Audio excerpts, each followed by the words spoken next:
This is Nick the Delibird, and he has one purpose in life: to spread holiday cheer one present at a time. But Nick's gifts are special. Imbued with mystical powers, they can determine the sum value of an entire life in just a single moment. Those who are pure of heart receive a bountiful harvest said to restore the deepest of wounds. But those who possess a bitter malice in their soul, bomb. Big old bomb. Of course, Nick's mission to make it to the Hall of Fame is one that he simply can't do alone. A single mistake and he'd be dead. But fortunately, Nick's not the only one with his special gift. See, throughout his years of travel, Nick's had his fair share of lovers, and they've all given him an arsenal of dormant offspring, each with that same ability to distribute cosmic justice. So it's with the help of his progeny that we'll make our way across Kanto and to the Indigo Plateau, along the way determining who's naughty and who's nice. And our very first helper is Nick's son, Buddy the Azurill, a necessity for defeating Brock, though all future eggs will be randomly selected at the various checkpoints throughout our journey. As an Azurill, Buddy's not a water type, though he fortunately still has access to Bubble, which we'll need to take out Brock's two rock types after we've delivered their presents. Regardless of their naughty or nice classification, we will need to defeat each and every one of our foes to continue spreading holiday cheer.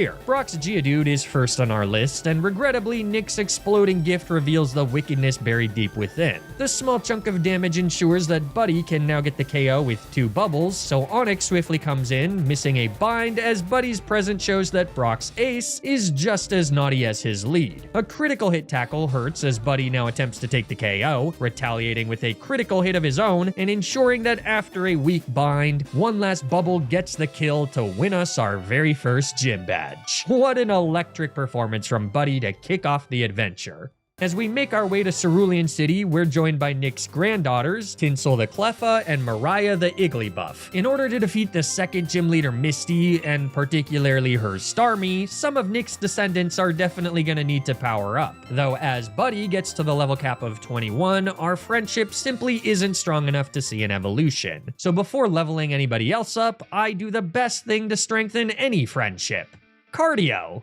This bit only makes sense if you know that I ran track in high school and college, so running literally is the only way I've ever made friends. And yet again, it works. After a nice long run, Tinsel evolves into Clefairy, and thanks to a Moonstone, fittingly found in Mount Moon, she further evolves into a Clefable, almost certain to be our early game MVP. And for proof, look no further than the fight against Misty. After a harden, Tinsel's powerful present brings Misty's naughty Staryu into the red, forcing a heal that allows us to get the clean KO with a magical leaf. Starmie then rips a water pulse as they too are added to the naughty list with another present. And then, after one last water pulse, Tinsel gets her second KO with a second magical leaf. That's two gyms defeated and not a single Pokemon on the nice list. But still, our journey continues. Starting first with the evolutions of Mariah into Jigglypuff, and now that we seem to be better friends, Buddy into Meryl, and then into Azumarill just a level later. In Vermilion City, we also celebrate the birth of Nick's grandson, Cookie the Togepi. And with our team of 5, we face off against our rival Jack on the SS Anne. Not a single nice Pokemon on his team, though that doesn't really surprise me.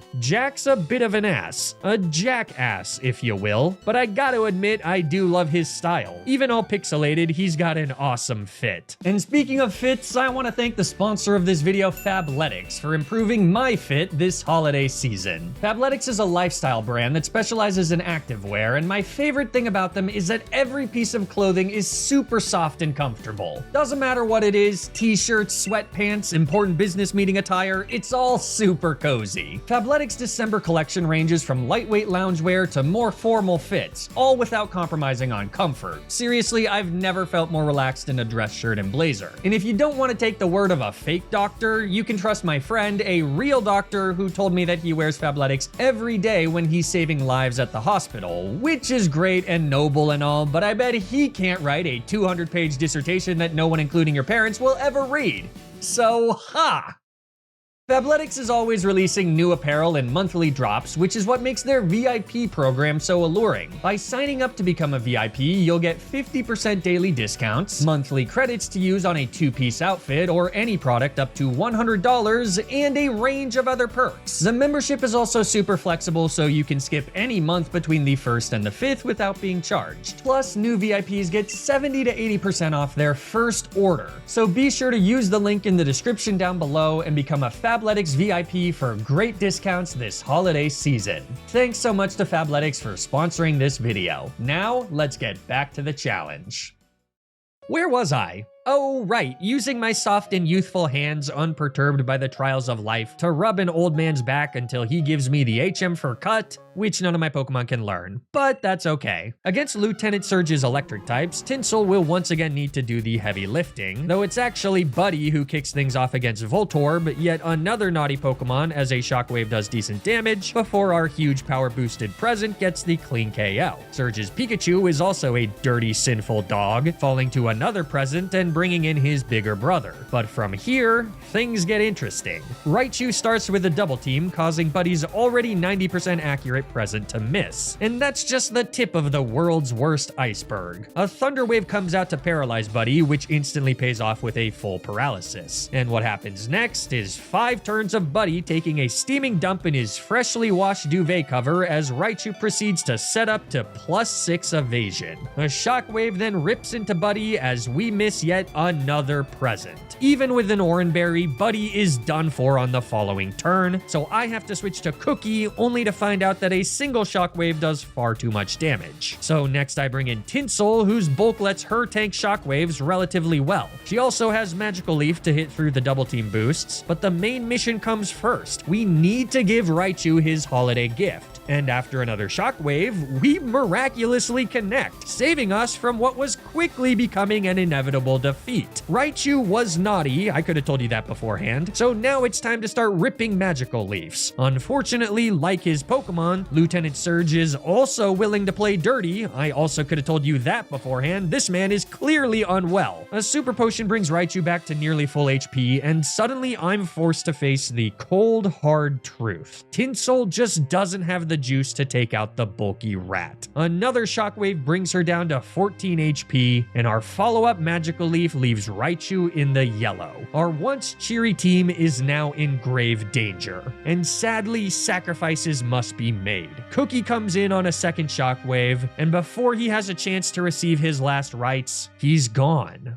This tragic death does give us a chance though, albeit one of the slimmest I've ever seen. A free switch to Mariah means that she should be able to survive a hit or two and hopefully connect with a present, which if it manages to not roll a 40 base power hit, should be able to get the KO. The odds are not in our favor, so all I can do is pray for a Christmas miracle from sweet Mariah. Raichu's second Shockwave brings my sweet pink puffball down to 11 HP, and Mariah fails. It's all over. There's nothing that can be done as one by one, my Pokemon fall until Lieutenant Surge's Raichu has successfully ended our mission to spread holiday cheer. What a jerk.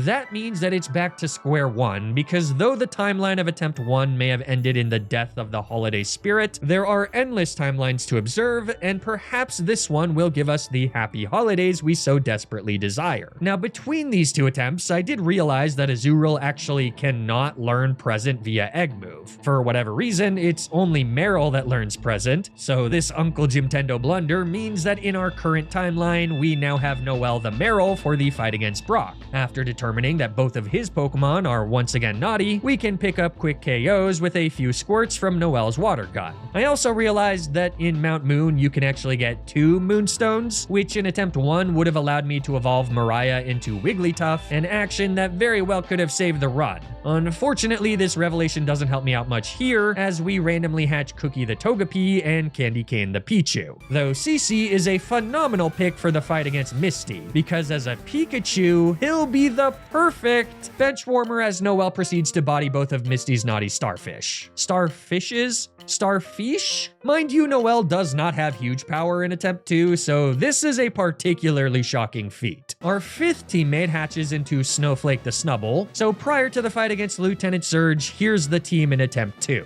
Without Tinsel, that Raichu is gonna be real tricky, and I fear that double team shenanigans will force yet another reckoning at the altar of RN Jesus. This time my lead is Snowflake, now a Grand Bowl, and with her newfound power, she's able to tank a Sonic Boom and rip a powerful present that evidently hits the 40 base power low roll as Surge's naughty Voltorb survives in the yellow. Fortunately, a Screech means that we can take the KO with a more consistent secret power without any issues. Pikachu is slow and guilty of tax fraud, so he falls to a single present that brings us back to the matchup against Raichu. Like clockwork, the sadistic pest goes for a double team, though this time it's less effective as our present bears naked our foe's dirty soul on the very first turn. This forces Surge to go on the offensive, a shockwave bringing Snowflake down to 35 HP. But then our secret power connects, cleanly killing Raichu and swiftly ending the potentially torturous fight against Lieutenant Surge. This, as they say in the industry, is the run. Here, 2 more teammates join our holiday adventure. Arguably Nick's strongest daughter, Eggnog the Miltank from Route 10, as well as Mariah the Igglybuff in Lavender Town. Once we've made it to Celadon City, I beeline to the department store where I purchase the Thunderstone needed to evolve CC into a powerful Raichu of our own, though he will once again be sidelined for the fight against Erika and her grass types. Instead, that's a job for Eggnog. Against Victory Bell, she uses a present to reveal that yet again our foe is naughty. Is there not a single nice Pokemon in Kanto? I mean, at this point, it's getting statistically improbable. And yet, as the battle continues and Eggnog delivers presents to all 3 of Erika's Pokemon, taking care to stay healthy by guzzling warm glasses of her own milk, best not to think too hard about that one, we see that in spite of her flowery personality, Erika has raised sinful degenerates, all on the naughty list, and I feel no remorse as Eggnog slices through all 3 of them like perfectly cooked fish fillets for a solo debut and the 4th gym badge.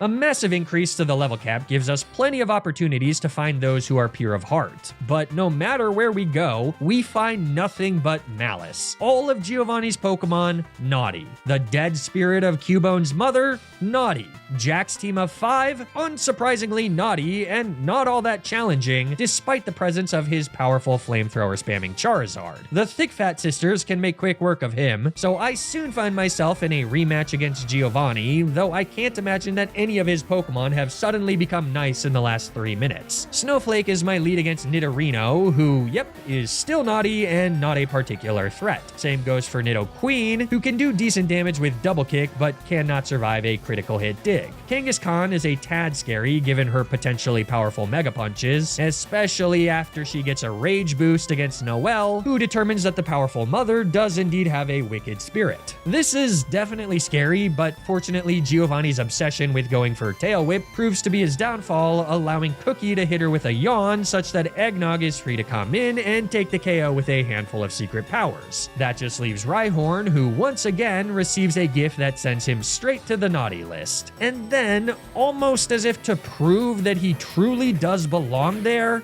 this happens.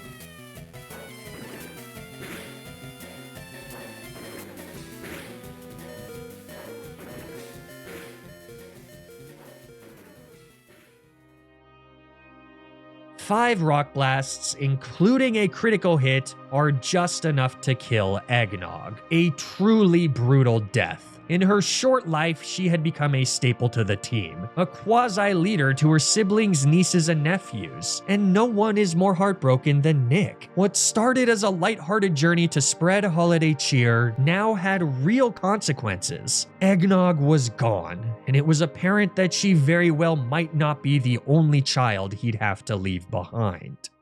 But the beauty of life is that as one ends, another begins. And in Fuchsia City, we welcome Tinsel the bright-eyed Cleffa into the world. As a Clefable, Tinsel is essential for the fight against the 5th gym leader Koga and his poison types. A present into Coughing reveals yet another addition to the naughty list, though given recent events, it seems like there truly isn't much niceness in this world at all. A smokescreen is certainly annoying, though Tinsel connects with a psychic to get the KO anyways. And believe it or not, but he then proceeds to sweep through the rest of Koga's naughty Pokemon. Cookie helps against Muck just to shake off the accuracy drop, and then after that, Tinsel's debut, not unlike Sweet Eggnog's, is a full-blown sweep. Well, actually, it's Noelle who ultimately takes care of Wheezing, but Tinsel honors Eggnog's legacy all the same. That gets us to the fight against Sabrina and her psychic types. Normally a pretty easy gym to sweep through with a powerful physical attacker, but since we have to deliver presents to all 4 of her Pokemon, there's certainly a chance for things to get a bit scary. Her lead Kadabra, however, even after setting up a Reflect, falls to Snowflake's very first present. So that brings in Mr. Mime, and as she sets up a Calm Mind, we miss a present. Why does this move have 90% accuracy? Unfortunately, this allows Mr. Mime to set up a barrier as our second present connects. Shocker, Mr. Mime is on the naughty list. Pervy Fork founded Pervy Kitchen. The Psybeam then does a solid chunk to Snowflake and also causes a confusion, which results in my poor, sweet, stupid baby girl hitting herself for solid damage. This is not ideal. I switch to Cookie as Mr. Mime rips another Psybeam and Sabrina's Reflect finally wears off. Psybeam number 2 brings Cookie into the yellow as she goes for a yawn. So I switch to Nick as Mr. Mime goes for Calm Mind number 2, and this proves to be a massive mistake.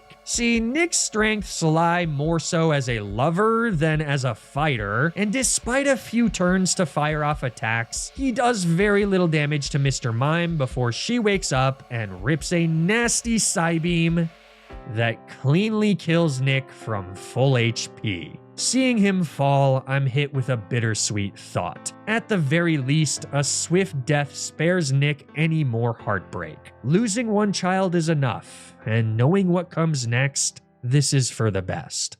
I bring in Noelle, hopeful that a double edge will avenge Nick's killer, but Mr. Mime survives with a sliver and goes for a baton pass. This means that Venomoth comes in, sporting +2 defense, special attack, and special defense, though this is significantly better than if it was Sabrina's Alakazam. In fact, Venomoth is pretty bad, so Noelle stays in to hit a present that, for the first time in the entire run, adds a Pokemon to the nice list. So there is at least one Pokemon in Kanto that's pure of heart. A shame that Nick wasn't able to see it, but that's the hope we need to keep this run alive. With a few Psychics, Tinsel can take the KO on Venomoth, bringing back the absolutely vile Mr. Mime, who Sabrina heals with a Super Potion as Tinsel starts ripping presents, which are rarely used for actual damage, but are in fact our best option here. A second present is even enough to kill Mr. Mime and bring in Sabrina's final Pokemon, Alakazam. He immediately sets up a Calm Mind, and then Tinsel's present reveals our foe to be pure of heart again.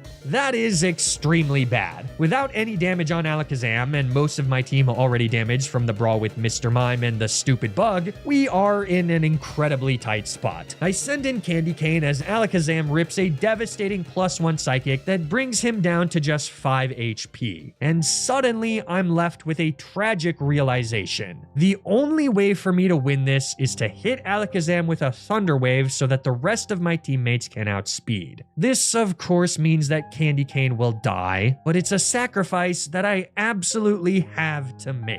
So CC rips a Thunder Wave, Alakazam Synchronize also paralyzing him, though we do have a Cherry Berry to shake that off. But then... Dear God, CC lives! Joy to the world, it's a Christmas miracle! But... in my mania, I make a cripplingly stupid mistake. I switch to Tinsel, thinking that he can survive a +1 Psychic, as Sabrina uses a full heal. Alakazam is now back to full speed, and I am in serious trouble. Tinsel cannot survive a +1 Psychic, so he falls, and I'm forced to bring CC back in to rip another Thunder Wave. But this time, he's not as lucky. A Psychic connects, killing my third teammate of the fight. Like I said, I'm glad that Nick wasn't alive to see this massacre. Snowflake is strong enough to one-shot Alakazam, so the battle is won, albeit at a terrible cost. But something I can't understand is how a supposedly pure of heart Pokemon could be responsible for such devastation. How could Alakazam be on the nice list and yet still commit such heinous acts of violence? It just didn't make sense.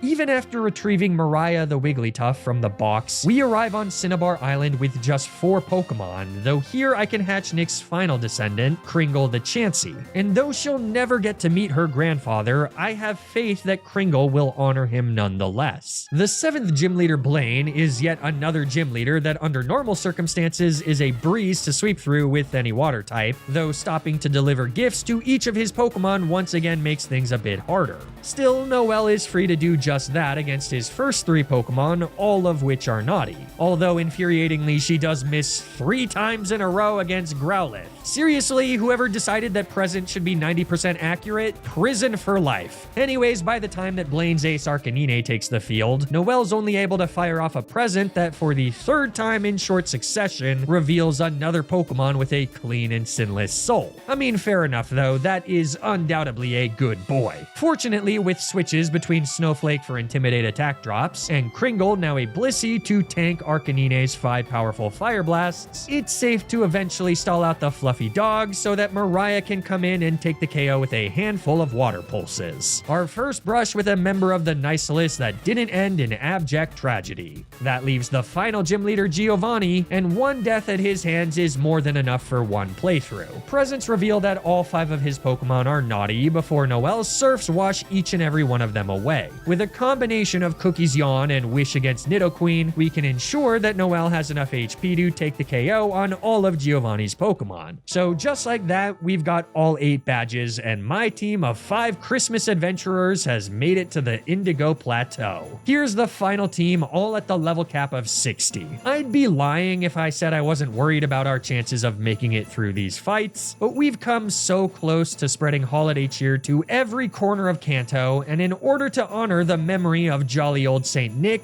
we've gotta try. So let's do this. Lorelei is first, and right away I get to reveal my not-so-secret weapon. Kringle the Blissey is a ridiculously broken Pokemon whose HP and special defense stats are so high that she can effectively hard-wall any Pokemon who lacks a physical move, of which Lorelei's Dugong is one. In fact, many of Lorelei's Pokemon fall into that category, so after unleashing the cosmic scales of justice, it's easy for her to get some kills via super effective Thunderbolts on Cloyster and Slowbro, whom are guilty of grand larceny. Against Lapra, Kringle can determine that she too is guilty, but a Confuse Ray and the potential threat of Body Slam forces a switch to Snowflake. Since the Leviathan loves going for Confuse Ray, the idea here is to just deal damage with these 2 until getting confused and then switching back out into the other, but as Kringle comes back out, she nails Lapra with a Serene Grace Thunderbolt that paralyzes and then causes a full paralysis to ensure that even after a Citrus Berry, we can take the KO with another Thunderbolt. So last is Jinx, and Kringle's present.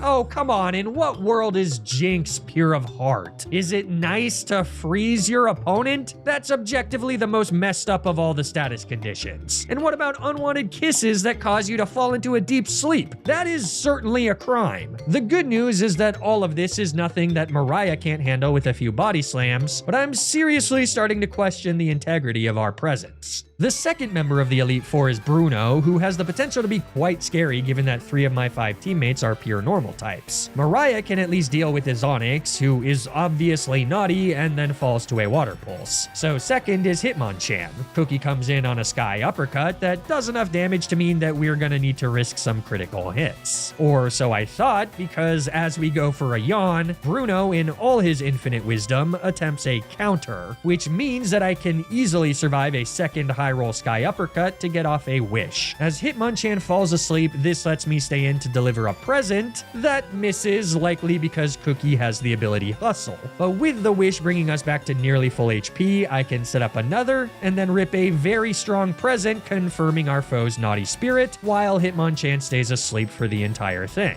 In fact, he even stays asleep as we rip a Flamethrower, but since that doesn't KO, Bruno can heal with a full restore, meaning that by the time we get the kill, Cookie is back in the yellow. Not a great spot to be in as Machamp comes out third, so I switch to Snowflake for an Intimidate as Machamp whiffs his first Cross Chop. Then I switch to Noelle as our foe goes for a Bulk Up to get back to neutral attack. I take the opportunity to get off the obligatory present, not a shock that this guy's naughty, as Machamp goes for a Scary Face. Then it's a switch back to Snowflake for another Intimidate as Cross Chop whiffs for a second time. So then it's yet another switch to Noelle on a Scary Face, giving Bruno the speed advantage to go for a Bulk Up that does nothing to prevent solid damage from a Surf. Hoping to avoid any healing, I decide to set up a Rain Dance, which I can do for free as Machamp goes 0 for 3 with Cross Chops. Hey buddy! Unfortunately, fourth time's the charm as Noelle finally eats a Cross Chop, taking a solid chunk of damage that reveals I was extremely lucky to dodge the prior 3 hits. Less lucky is what appears to be a low roll on our rain boosted Surf that leaves Machamp with a sliver and triggers his Citrus Berry. So that means that we need to tank one more Cross Chop that again misses, resulting in a ridiculously easy KO. If I was Bruno, I'd probably just quit Pokemon on the spot. Hitmonlee nails Noelle with a Mega Kick before our present does about 50%. I then switch to Snowflake, frustratingly on a Brick Break instead of another Mega Kick, but thanks to the Intimidate, we eat the damage just fine, and without a critical hit for a second Brick Break in a row, our Strength can get the KO and leaves Bruno with his final Pokemon, a second Onix. It's possible that we're dead to a critical hit here, but if Snowflake dies to a frickin' Onix, that's on her, so I stay in to deliver the Rock Snake's gift before an Earthquake comes out, and nope, not even a critical hit would have killed. Terrible Pokemon, man. I switch to Mariah, and after tanking 2 more Earthquakes, she gets the KO with a Water Pulse to win us the battle. So third is Agatha, and she leads with a Gengar. But obviously, we don't need to give her a gift because she's dead. How would she open it? And besides, something tells me that the double teaming menace would be on the naughty list anyways, though that doesn't stop Snowflake from ripping a massive Shadow Ball for the clean KO. Golbat's not dead, at least not yet, so Mariah gives the naughty bat her present. And then just a few turns later, we get the KO with a few body slams. So now she's dead, and Arbok follows soon after, though not before first discovering that she's one of Kanto's few good souls. Neat, but after putting her to sleep with a yawn from Cookie and setting up a wish to get Snowflake back to full HP, Kanto's most wholesome herp still dies to an Earthquake. The last 2 of Agatha's Pokemon are both ghosts, so no more presents needed here. Shadow Balls from Snowflake knock out the second Gengar and her younger sibling for yet another victory over a member of the Elite Four. That means that Lance is our penultimate opponent, and his Pokemon are pretty scary. Against Gyarados, I send out Mariah, but since she's not faster, the Sea Serpent can do decent damage as we hit first a present and then a quad-effective Thunderbolt. That brings in Aerodactyl next, and an Ancient Power hits hard as Mariah's second present reveals our foe's second naughty teammate. Wing Attack brings Mariah into the yellow as our Thunderbolt then does the same, but now I gotta switch out. Snowflake comes in on what ends up being a Hyper Beam, thereby ensuring that we're free to take the kill with a Shadow Ball on the following turn. So third is our foe's Ace Dragonite. Scary and, like his teammates, a naughty boy. Safeguard grants a free turn, and then I switch to Noelle on an Outrage, who proceeds to outspeed and take the KO with a critical hit Ice Beam, which now just leaves the twin Dragonairs. Noelle misses her first present, resulting in a Thunderwave Paralysis that loses us the speed advantage. So that means we have to eat a nasty Outrage, and then our second present actually puts Dragonair on the nice list. On Outrage number 2, I switch to Kringle. Our Ice Beam then brings the friendly dragon down into the red before he hits through confusion to rip a Thunder Wave. Unideal, as that lets Lance heal with a full restore, though it's ultimately meaningless thanks to another critical hit Ice Beam. So there's just one last Dragonair who takes advantage of a few full paralyses to deal decent damage to Kringle. But he's not as pious as his twin, so after dealing some damage with Present, I bring Snowflake back in to finish the job with a few strengths. That right there is the Elite Four defeated, meaning that the only thing standing in between us and the Hall of Fame is one final fight against my rival Jack. 6 Pokemon left before Nick's dream comes true. Jack leads with Pidgeot and I lead with Mariah. A Feather Dance means that our present does very little, but regardless, 2 Thunderbolts get the KO without much HP lost. Alakazam is second, and fortunately Kringle walls him completely, so we won't have have another debacle here like we did against Sabrina, though like her Alakazam, this one is also on the nice list. Very odd. Nevertheless, with soft-boiled and seismic toss, Kringle easily wins the matchup and brings in Exeggutor third. And like his Psychic-type brethren, he too is a card-carrying member of the nice list. Sleep Powder misses, very nice of him, so Kringle takes the opportunity to rip a super effective Ice Beam before getting put to sleep by a second one on the following turn. Then Cookie comes in to finish off the Psychic Plant with a Flamethrower, leaving Jack with the back half of his team. Rhydon's next, so I switch to Snowflake for an Intimidate attack drop that neuters Rock Tomb. Our present misses, so Rhydon gets the speed advantage with a Scary Face that lets him rip a fairly nasty Earthquake as our second present connects. Then by switching through Cookie, I can ensure that Noelle comes in on a Rock Tomb and is still fast enough to outspeed and take the KO with a Surf. So fifth is Gyarados. Snowflake's Intimidate neuters the fish's Thrashes and lets us hit a present for moderate damage before switching to Mariah. She still takes solid chip from Thrash, but after Gyarados hits himself in confusion, he falls to a Thunderbolt, leaving Jack's level 63 Charizard. The Beast rips a critical hit slash as Mariah delivers the final verdict of the challenge. Naughty. Not wanting another death, Noelle comes in on a Fire Blast. Aerial Ace hits hard as we first set up a Rain Dance and then rip a Surf, but even then, Charizard hangs on with a Sliver. So as his Citrus Berry brings him into the yellow, Noelle needs to survive one last hit. Aerial Ace comes out, and our Holiday Rabbit survives. One last Surf washes away Charizard, winning us not just the battle against Jack, but the entire run. As I look back on our journey, I can't help but think about how many Pokemon made it onto the nice list. Shockingly few were deemed pure of heart, and even those that were still did terrible things. It doesn't make any sense. But that's the thing about being alive. It doesn't make sense. Good people do bad things, and sometimes bad people do good. Life is too complicated to evaluate on a binary scale. Take Nick the Delibird, for example. A loving father, sure, but also a philandering vagrant. Is he naughty or nice? Or maybe a bit of both. This holiday season, I hope you all get to spend it with your loved ones, no matter if they're naughty or nice. And as we enter the new year, I ask of you just one thing. Remember to always, always, always play around the critical hit.